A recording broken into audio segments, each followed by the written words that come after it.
Can you explain to me what's up with Alexa Bliss and her pupils seem to be strangely dilated. Had she just, or undilated, had she just been to the optometrist? She's in a swing. She's got the weird eyes. She's challenging Randy Orton. I guess she's under the spell of the Fiend. She's in a swing, did I mention? This is ridiculous. With fake crowd noise behind it, which makes it even more ridiculous. Yeah, why would there be, when we know there's not a crowd in the building, why would there be crowd noise behind a pre-taped interview in the locker room or backstage area? I can't explain any of it. I will say that apparently this is one of the big matches on this weekend's WWE Fastlane pay-per-view event. Are we watching that? They're advertising Alexa Bliss against Randy Orton. That's right. Well, good. That saves me a lot of time because I have to do a bunch of orders this weekend. We're not going to watch it? You can watch all you want to of it. I've got work to do, and if they're advertising Alexa Bliss versus Randy Orton, that's a good reason for me not to watch. But you don't know what could happen. She could turn into a giant monster or something. What she does in her personal life is no affair of mine. Well, that wasn't the only clip I sent you, which was apparently, seemingly, setting up a match for WWE Fastlane. The Shane McMahon segment, I think, may have been as well. Okay. And I've said I like Shane. Shane's my favorite McMahon. What a guy. And he's in great shape. He's in his 50s now.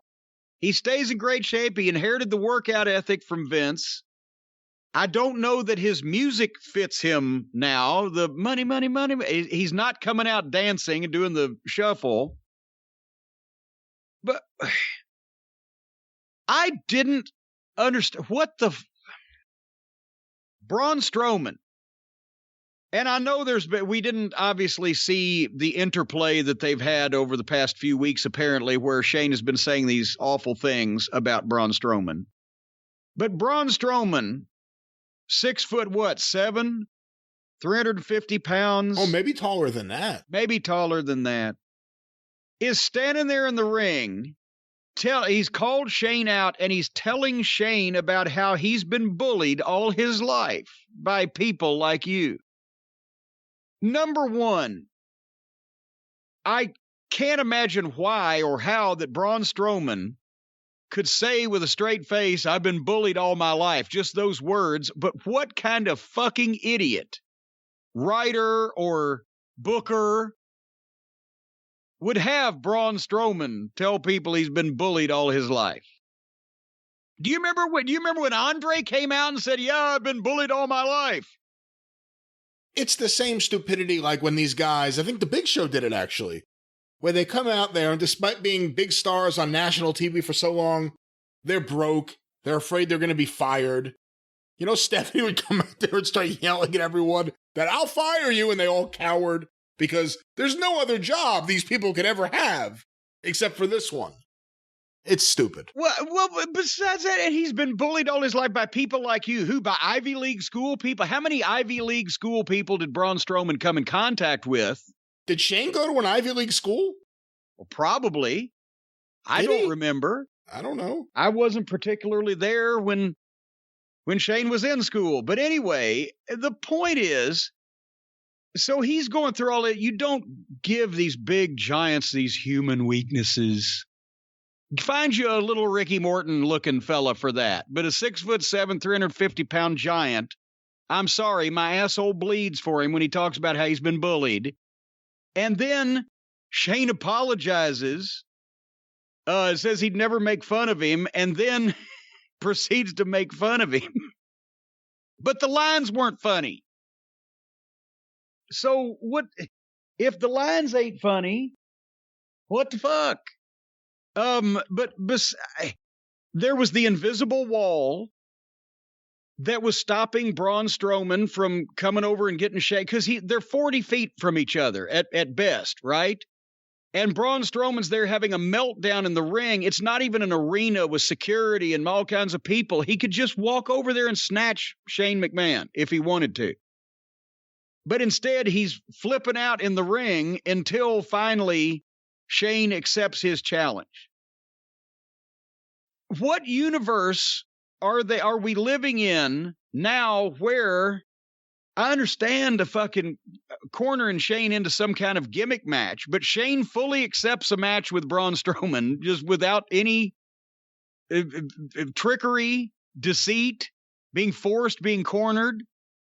And then when they actually have the match, he's going to run and run scared from him. But when he gets caught and gets bounced around a little bit, suddenly, before you know it, Shane is kicking his shit out of the 6'7", 350-pound giant. I like Shane as a person, and he is in excellent condition, and he's actually a tough son of a gun. But in this world, you're talking about a 50-plus-year-old son of a billionaire owner kicking a shit out of one of your top baby faces who happens to be a 6'7", 350-pound giant. Just so he can get the elbow in off the top through the table again. In what universe should this be happening? And then, to top it all off, after he leaves him laying there, leaves Braun Strowman laying there, holding his ribs, Shane goes under the ring, gets a bucket, pulls Braun Strowman up by his beard, talks him, and pours 2 buckets of green paint all over the top of his head. To signify where does the green paint come in? What is the green paint significant of? He's green in the ring. That's the only thing I can think of. I have no idea what else it would signify.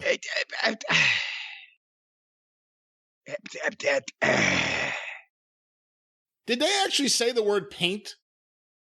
Well, that's what it was. I was thinking green slime from Nickelodeon. Well, I don't know if they said the word paint, but I'm seeing him with 2 buckets of fucking green paint from Sherwin-Williams pouring it all over the top. As I told Vince one time, why might as well piss in his mouth while he's down there. Because Shane McMahon has beat this guy up, left him laying and poured fucking paint all over him. So why should Drew McIntyre not be able to fucking break his neck like a biscuit? I don't understand. There were other clips. I wrote them down so I wouldn't forget them. Unfortunately, they're etched in my memory. Why did you send me Miz and Morrison arguing with R-Truth about their stupid fake 24/7 title belt? Because once again, I thought Miz is actually doing a good job on the mic. This is the Miz that I don't mind.